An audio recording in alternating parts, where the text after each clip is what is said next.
Welcome to Welfare Clinic. Women in our community, in our society, do they face barriers? Do their husbands prevent them from going into public life, getting into employment? Do they have problem with the in-laws? Do they have barriers within the community? We have a lot of community organization, the kind of supports offered to the women in our community. We are going to talk about women in public life and empowerment. I have three fantastic guests with me today, and we will throw the questions at them, and they will discuss how we can empower women in our community and how women can get into public life, and people who are already in public life, kind of barriers and difficulties they faced. I'm going to introduce my guest. From my far left is Sultana Begum, who's works in a community service. Sultana, welcome to the show. Okay, thank you. Then is Nozma Khan. Nozma, you work in public service. Welcome to the show. Thank you. And then I got Bilkiss Nahar, who is a health and beauty therapist. Welcome to the show. Thank you. If I can start off with Sultana. Sultana, you do a lot of community work. You work with a lot of women. What kind of difficulties and barriers do you think that they face when they go about getting employment or trying to get active in the community? Obviously, there's different within the Bangladeshi. You're talking about the Bangladeshi community, right? Bangladeshi is South Asian in general. Okay, yeah. All right. So there's different kind of barriers that I guess women face. Some of it could be childcare. Some of it could be language barriers. Some of it could be education. Some of it could be personal barriers or family barriers that they face within their own home. So there's so many different angles you can look at it from. Have you ever come across where women want to progress, whether in education level or in employment level, but they've been prevented by their family members, by their husband, because they feel that women should stay home and just look after the children? Yeah, of course, in the community. I mean, I've been involved in the community 15 years, and you'll always find those kind of circumstances where women want to go out to get their education, they want to work, but sometimes families that they're from, they feel that no, the woman's place is in the home. And so it's been a struggle, but so many women have overcome that. There's a lot of women who've gone through these type of struggles, but they've managed to still break some of those barriers and gone on. I actually worked on a project, I remember, years ago with Harka. It was looking at getting women to get involved in community as well as in health programs. And we were targeted, a lot of women went and knocked on the door. So some of them were like housewives, some of them didn't want to come along, but they eventually did. Some of them went on to even to do the community foundation degree at London Met. So there's a lot of women that are breaking those barriers, and they're doing it every day. But it's a big challenge, isn't it, Nozma? It's a big challenge in terms of for the women who wants to progress, who's got talent, who can give so much to the community, but they've been prevented from giving their knowledge and experience to the community. Yeah, I think the issue here is not so much the community, it's the society as a whole and how they perceive the woman's role. And for some reason, even in today's day and age, the woman feels that she has to fulfill that role.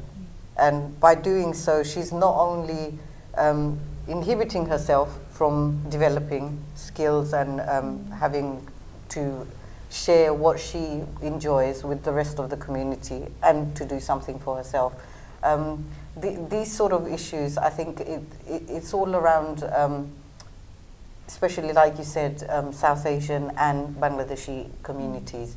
And that's something is very difficult to actually bring women out of. When they settle down as a homemaker, as a housewife, their priorities are totally different. You are a working mom. I'm a working mom. You're a working mom. You work in public service. Yeah. We have loads of organization in the community. Most of the organization is men-dominated. What's your view on that? Well, I think, yes, it is male-dominated, but there are a lot of women that are offering and giving the community a lot of support as well. I mean, when you see, my personal point of view, when you see a male figure who is dominating a superior role, you would obviously say, okay, he's the breadwinner, he's supporting his family, he's got obviously a stable family at home. In order for him to be where he is and to earn what he is earning, he's got a backing of a woman. you know, the women essentially, I think, are the power tools.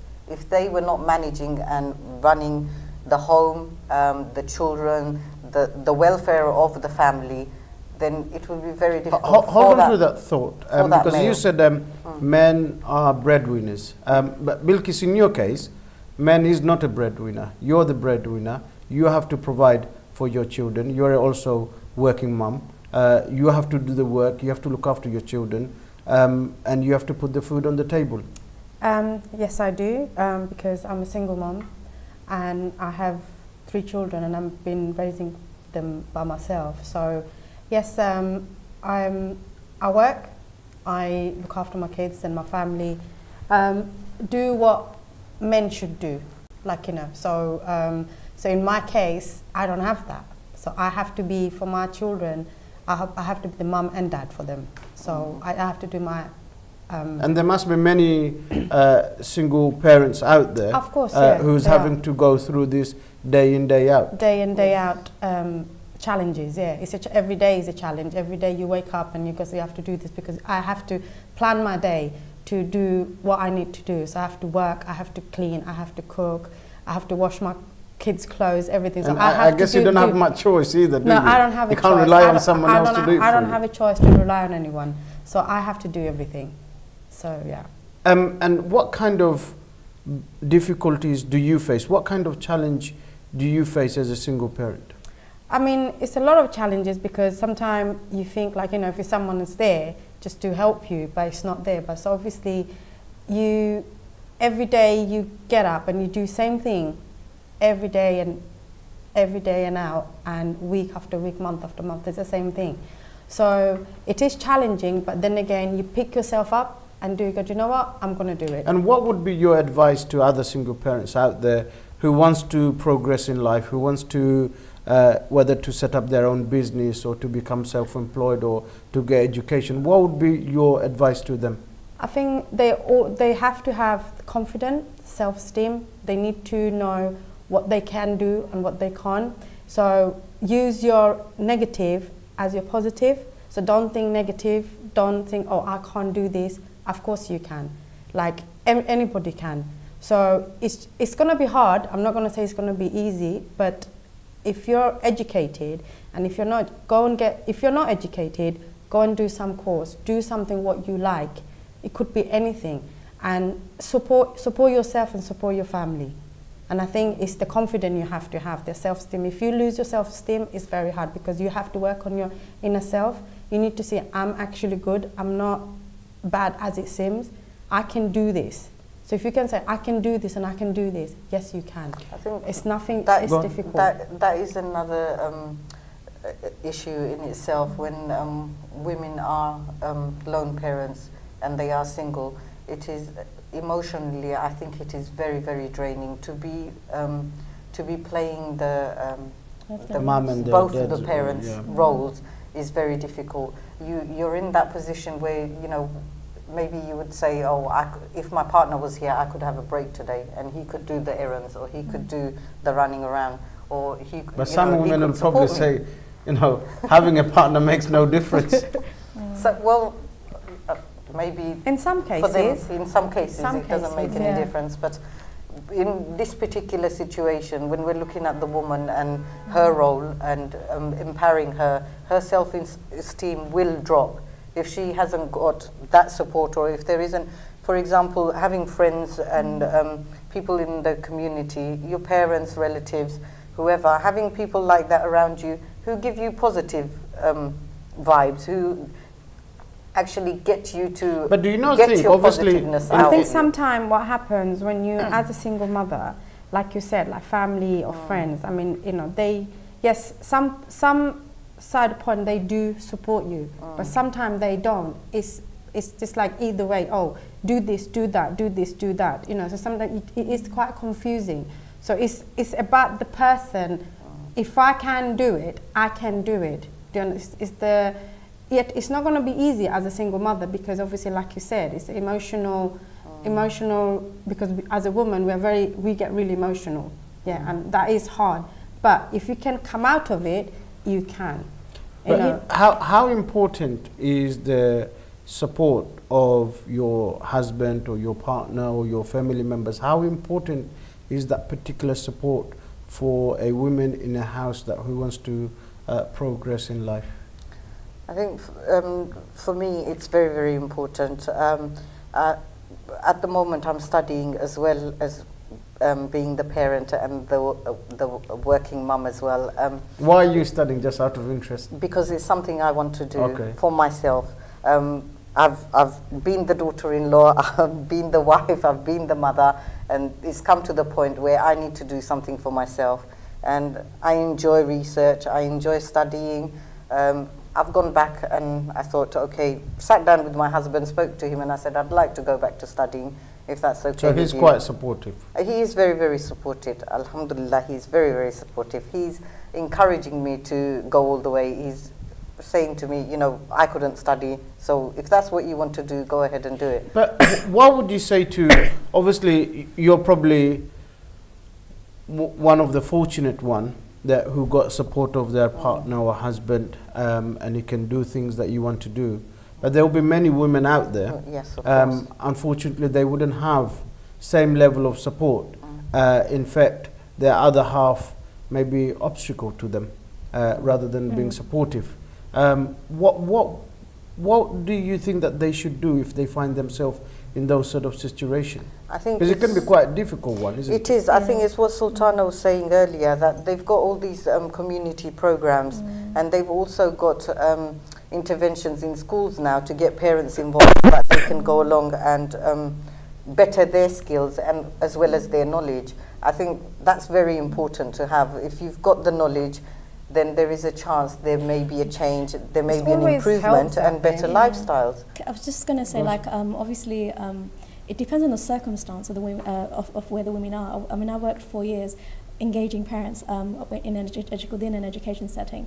And what we were trying to do was to get parents to engage in the children's learning as well as in their own learning. The idea is that if they can engage with their own learning, they can engage with their children's learning. And you sometimes battle so many different things, like what you were saying, that sometimes the woman could be trapped within a home setting and that she's actually being controlled and not being allowed out. Then it becomes a different issue. Then you're talking about this is something else, you know, is there, you know, DV, is there other stuff going on in that house? And that's a different situation. But going back to what Bilkiss was saying about confidence and self-esteem, so many women in the years I've been working in the community, women really don't champion themselves enough. And self-esteem is such a big thing that they need someone to believe in them, and they need to believe in themselves, right? Yep, that is true. You have to believe in yourself. If you don't believe in yourself, then you can't do anything. I mean, the main point, you have to believe in yourself and you have to love yourself. Yeah. And those two, if you have those two, anything can be possible. You know, because like someone like me or people like me there, they are doing it. But do you not think, Bilkiss, like for example, for yourself, you make all the decisions as to what you want to do. But if there was someone else that who had a say in your life as to what the type of decision you take, do you not think then that becomes slightly more, can be a barrier or difficult? I'm not saying in all cases, but in some cases it can be barrier and difficult. Yes, it can be. Because that individual might turn around and say, no, I don't want you to go out, I don't want you to do this. I wanted to stay home and just look after the children, or, you know, stay home and do whatever you need to do. I mean, yes, I mean, that... Go on, finish then. I mean, it's not that I never been married. I was married before, okay? And with my ex-husband, whatever I used to do, I used to discuss. If it's a good thing or bad thing. If he doesn't like it, if I don't like it, we always used to discuss. It's a discussion. It's not like saying, no, you have to do this or I have to do that. Nothing like that. It's a discussion. And then if the discussion it was successful, then yes, whatever, I guess way. If it wasn't successful. It is either way. But 99.9% it was successful because it's your understanding and your communication. How you communicate with the person and how that person understands you. So I mean, yes, some certain point it was a barrier, but you just have to overcome with it. You have to understand, because that's the main thing. Nozma, I was just going to mention, when you say barriers, I look at it as, for example, sometimes maybe me and my husband won't see eye to eye on a certain topic or a subject. he would think that he knows better than me, and I would think that, no, well, I've got evidence, you know. Like I said, I'll pull out my references. So in situations like that, there can be disagreements, and at the end of the day, you have to come to a mutual disagreement agreement. is healthy. Yes. Having a disagreement is yes, healthy. But you've got that additional sort of ear, you know, you've got that additional input to help you get through or make that decision or make the right choice. Whereas sometimes when you're on your own, it's very difficult, and all of it is down to you to make the Can I just add one choices. point? Going back to what Bilkiss was saying about I'm sorry, I feel like I'm just No, echoing what I'm saying. it's cool, it's fine. But it's like, you know, when you talk about, I work in family mediation at the moment, right? So we do a lot of mediation and mentoring. Yeah. And a lot of the time, I go into families, we get referrals from social services and various other places.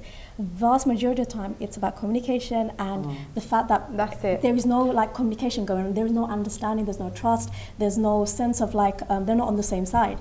So a lot of the times you're going in and you're talking to the family, you're talking to the husband, then you're talking to the wife, and all it is like you're a translator. And when they start communicating, you see that things actually start improving. Let me ask As you, an example, let me isn't ask that- you that's a three good ladies point. $1 million question. Go on then. Why is it some of the husbands, because from our research we find quite a lot of husbands would prevent their wife from doing activities outside home, whether it's be employment, community work, or something that interests them. What is it? Is the insecurity? What is it? What is it that prevents those husbands from helping their wife wanting to do things outside home life? I mean, one thing also, I'm coming from a very counselling perspective because that's my work, right? There is no one answer. There's so many different things, and I'm sure they're gonna give us a few. Okay, or you said couple. insecurity. One could be insecurity, right? It could be the case that a man hasn't achieved certain things in his life, and he probably feels insecure. The other things could be that he just feels threatened by his wife going out. Is she going to leave him? His, you know, she's going to become better. There's so many different reasons. But the husband lives home every day, goes out, does whatever he needs to do. The women don't. I don't believe that necessarily. There might be some. I don't know. Yeah. But vast majority of women wouldn't necessarily feel insecure because they expect their husband to come back home. Yeah, but then I think it's really to do with the trust. Yeah, trust is very important in a relationship. Do you think the culture comes into play? The culture does definitely come into play. yes, Obviously, we have our cultural values that we you know, carry forward, and we hope to pass on to our children in the future generation as well. However, I think in today's society and living in UK, men have got, they know the balance basically between good and bad, and from their experience they do incorporate their experience as well as what they hear from other people, and sometimes yes, there is that element of insecurity and possibly the issue of trust as well. I mean, it depends. For example, if a guy met a girl and he married her, he knew her right from day one, he'd probably know what her boundaries are, and he'd know, you know, this is how this person is from the beginning, I know her. When, for example, you have an arranged marriage and you kind of living life with someone for many, many years, it comes to a point when you might decide suddenly, well, I'm fed up of being the mom, I want to do something. I can see people moving on, doing things in the community. You know, there's these talks, lecture groups and Islamic groups and all sorts of community events going on, and a lot of women take part in these events. Some of them, the husbands don't even know they take part. You know, it shouldn't have to be like that. The husband should know he should be included as well as part of the community, not just feel that he's going out and then have that. See, what our research shows is that there's a lot of women, almost 80% of the women actually feel that if they go and interact, if they talk to another person, other than women, if they talk to any other male person, then they will get themselves into problem. It could be work related, it could be professional level, it could be anything, but they feel that fear inside them that they're not allowed to talk to anybody except their husband or immediate family members. I think some women, like if you look at a religious perspective way, yes, you shouldn't speak to other men than your husband or brothers or dad and all that. In that sense, if you look at it. But then again, you're living in a country, it's like a multicultural. You work, you study, you go. So you will meet other people, like, you know, your colleagues. You will have to interact with them. You know, it's how you talk to them. How it's well, I all guess about you. You must it's know your boundaries. It's your boundary. If you know your boundaries, if you go out of your boundary, then it's yes, you're guilty with something. Like, you know, oh, my husband doesn't need to know because I'm talking to this person, or 2 o'clock in the morning I'm calling him, or whatever. Do you understand? But in that way, yes, it is wrong because you're guilty about something. But we have Bangladesh, where all of us actually come from.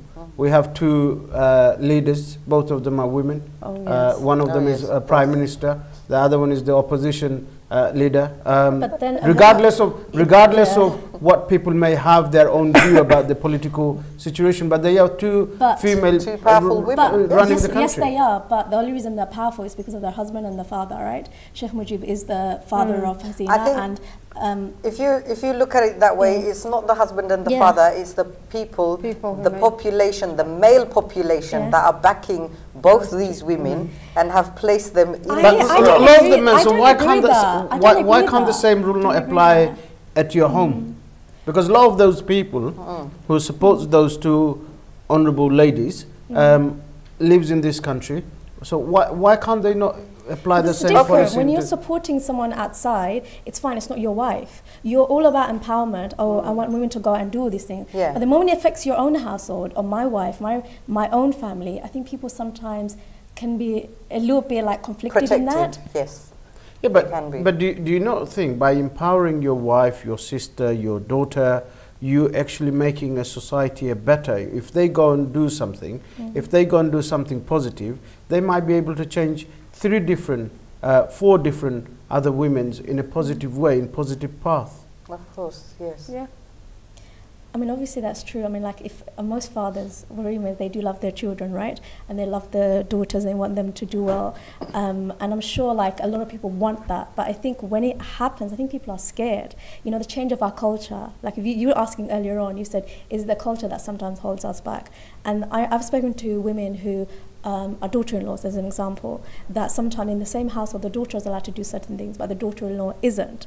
I'm using that as an example. So where there are so many different types of barriers. So obviously the daughter-in-law will react because there's one rule for your own daughter, another rule for someone else's daughter. Yeah, I mean, there's a young lady that I know who's obviously married, has children as well.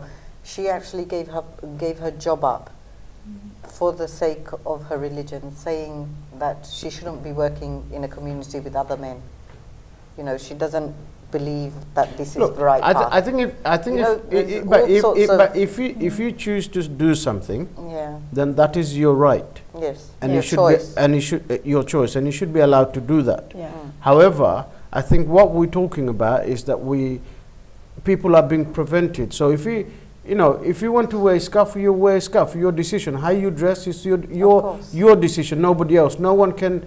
I don't feel that I should be allowed to dictate how my wife dress or whoever dress. But do you understand? Obviously, there is a limitation, and there is obviously a moderate way of dressing. Of course, that goes without saying. However, is that what we're talking about is how we're restricting our daughters or our wives from achieving the potential that they have and empowering them. So we have seen where fathers supported their daughters, that daughters actually have done well, really well and came out very positively into the community and doing fantastic things. But how many, let's be realistic about it. How many fathers actually goes with their daughters to events and things like that? Okay, I can actually comment on that. As I was growing up, I mean, my father was very supportive with me.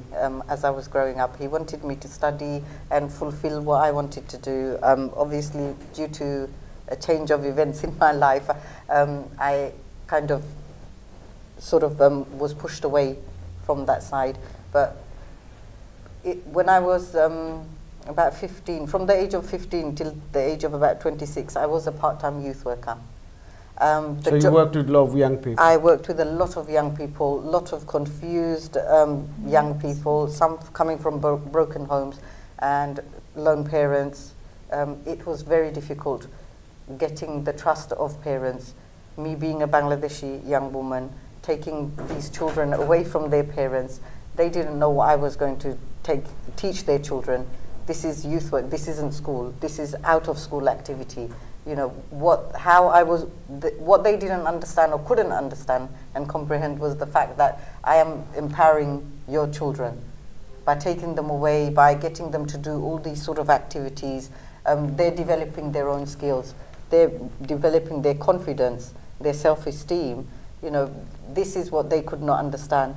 And the whole issue was the fact that it was because I was a Bangladeshi woman. For some reason, they felt that they could trust someone from a Caucasian community rather than myself, because they thought, yes, that person would be more educated, they would know. And is it because of the color of the skin? Yes, it was because of the color of the skin. And this was people from our Bangladeshi community that felt that way. And do you think as of today, the people still feel that there's an element of that is still there?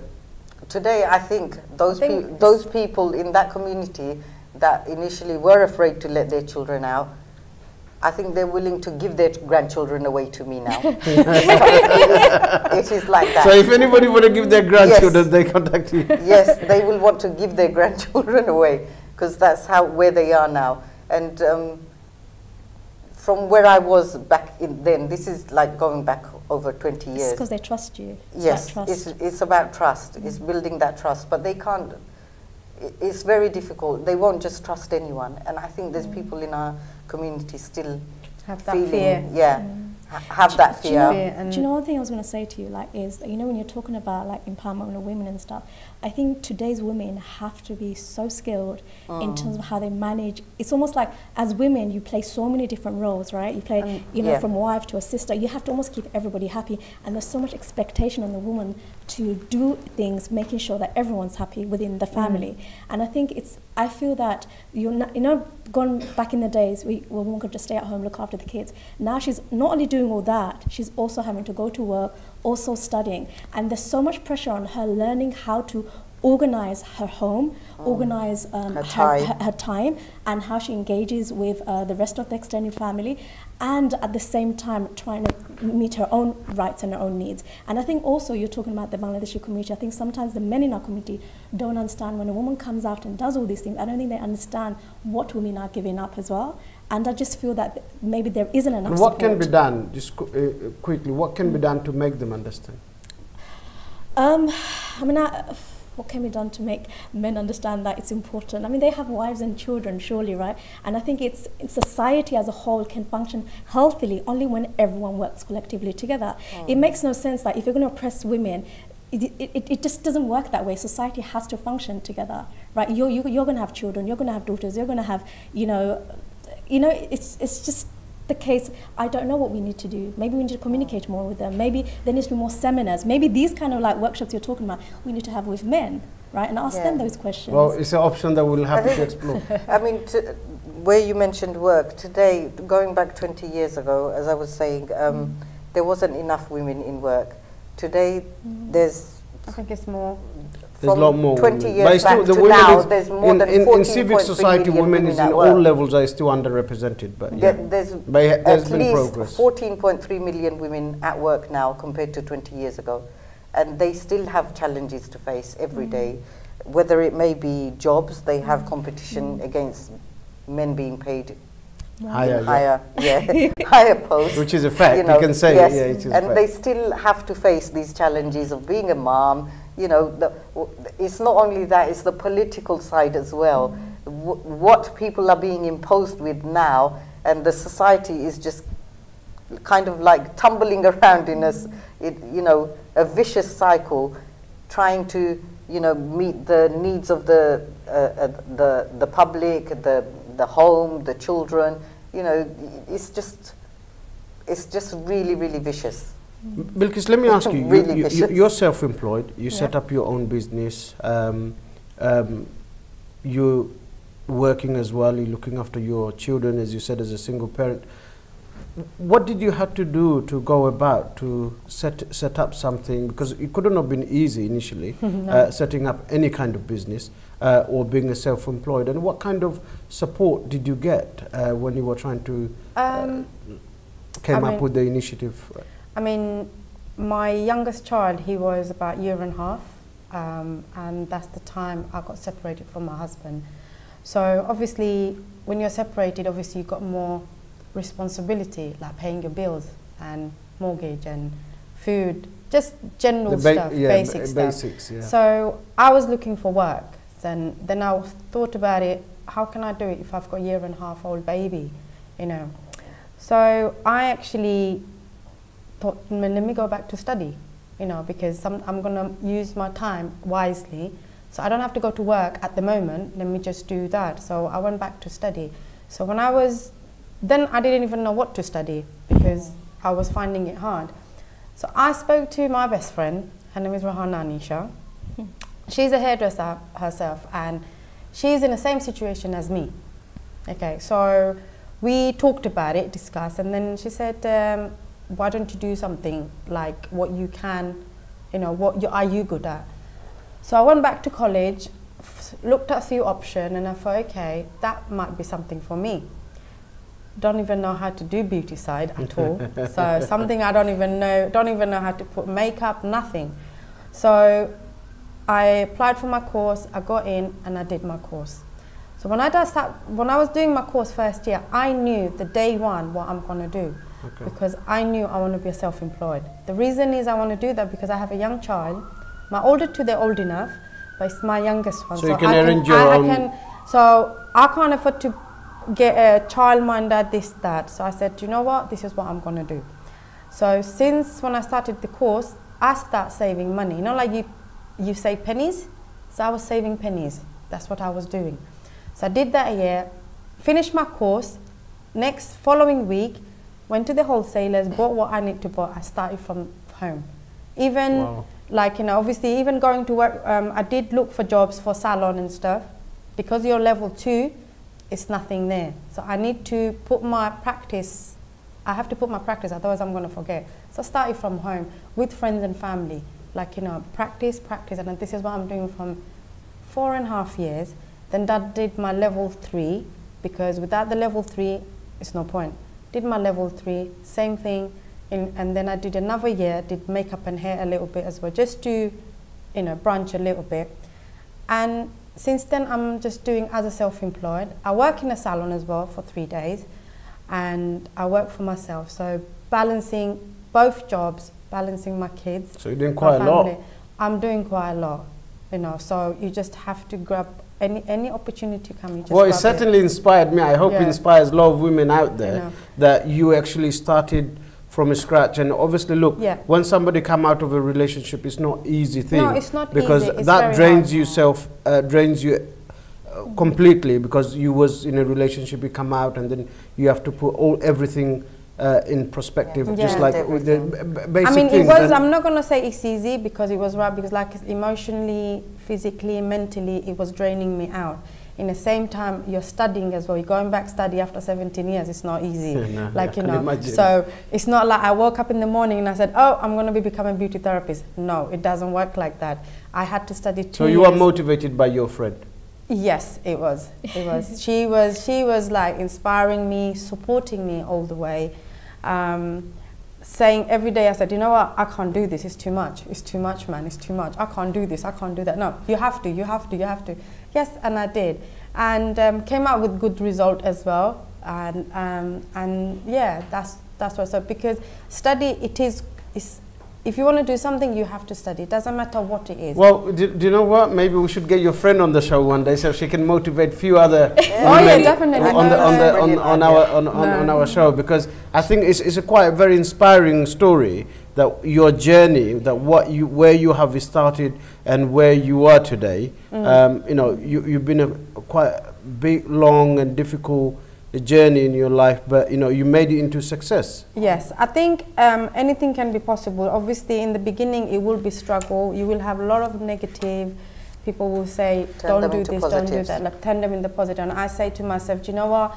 don't think negative, just do positive. Make negative as a positive. And do you guys think, and you all three can contribute on this, but do you guys think that often women in our community discouraged by more negative thoughts about women rather than the positive element of it?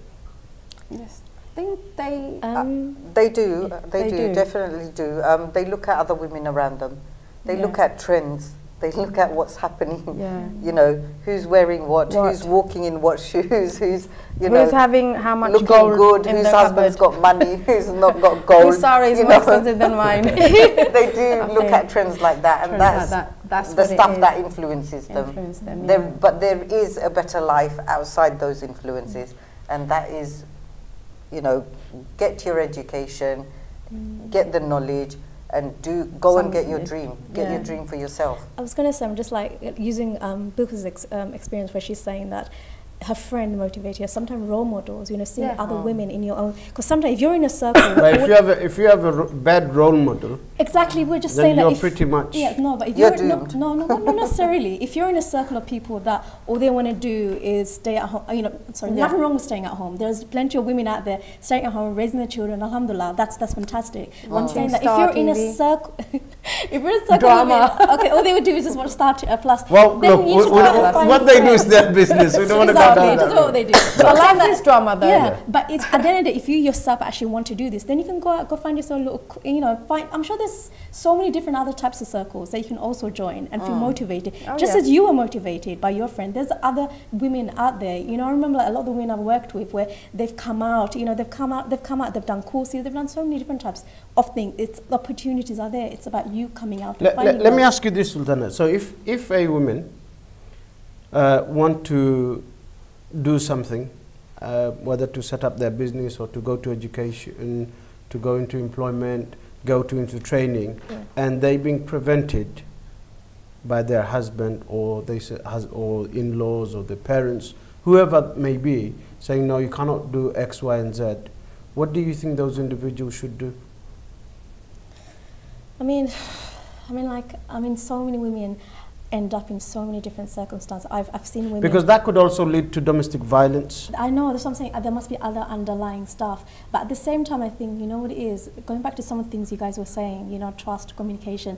You have to open up communication with your family, right?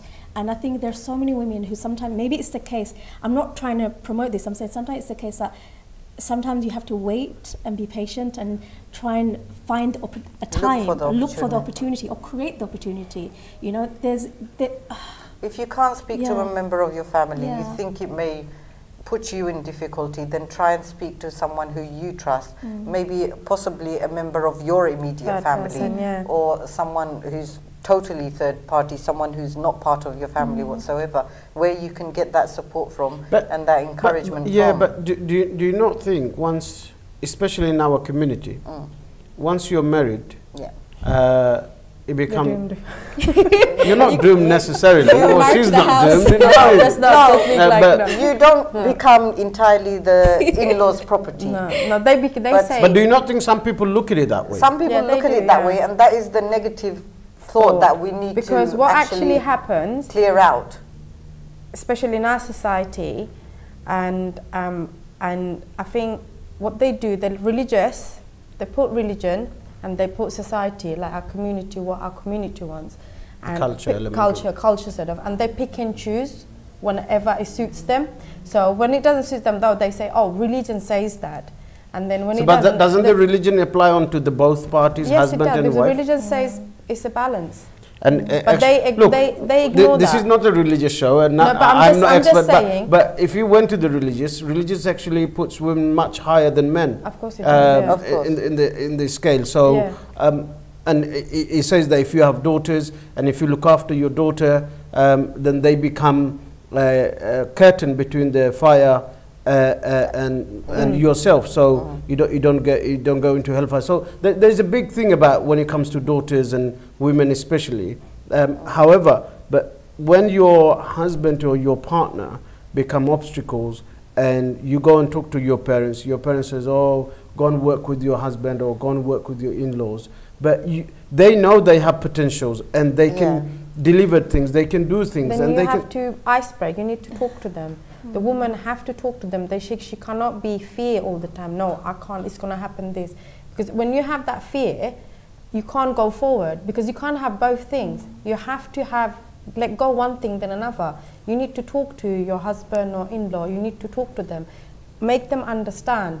Because if you don't make them understand, no one can. And how do you make them understand? But do you know what? Sit down. So somebody who doesn't want to understand, how do you make them understand? I think it's very difficult. It's a difficult. We do have people, It's a elderly difficult. members of our community.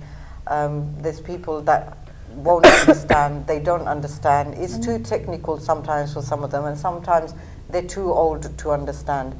And It's sometimes very they're never difficult. gonna understand. They will never Yes, understand. you So have to there's all sorts of circumstances you could be in, but at the end of the day, it's down to you yourself to not only protect yourself, but to also move away from situations like this, where you would find yourself in a situation where you're vulnerable and you are in a position of, say, being losing your dignity. You need to actually speak up for yourself.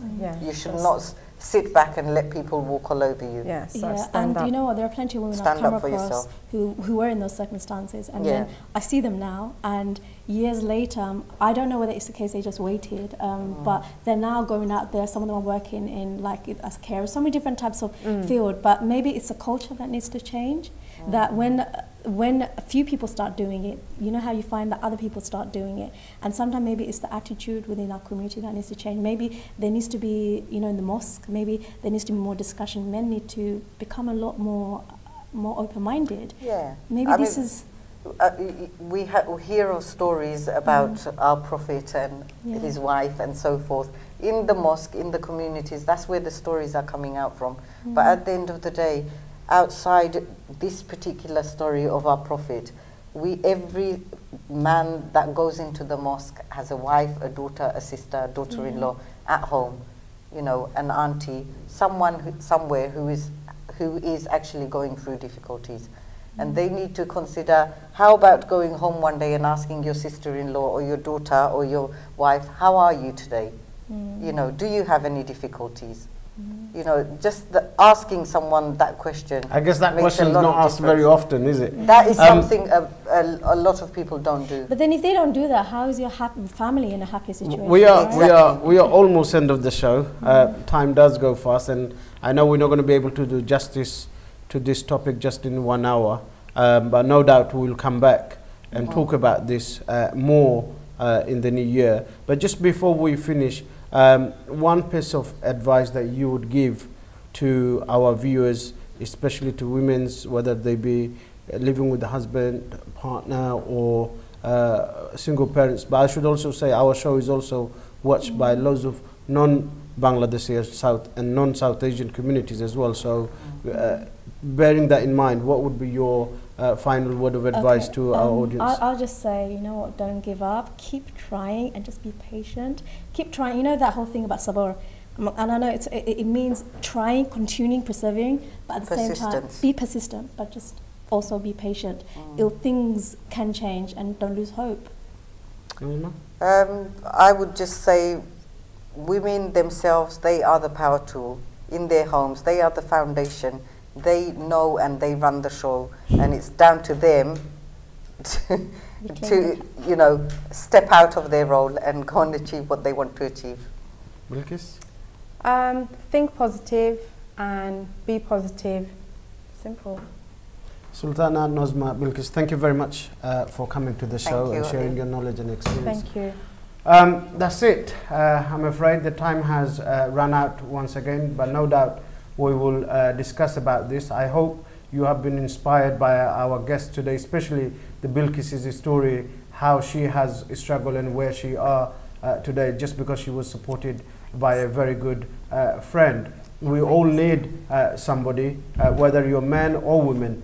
We need someone to support us, to work with us, to encourage us, to motivate us, to empower us. So we need all of that. And if you are a woman, if you got potential, you should come out and deliver those potentials to the community. Help your children, help your daughters. And if you are a man, husband, father, brother, then you should support and empower your sisters, your daughters, your wife, your mother, all of those people are very important into you and your family. This is the end of the last show of the year.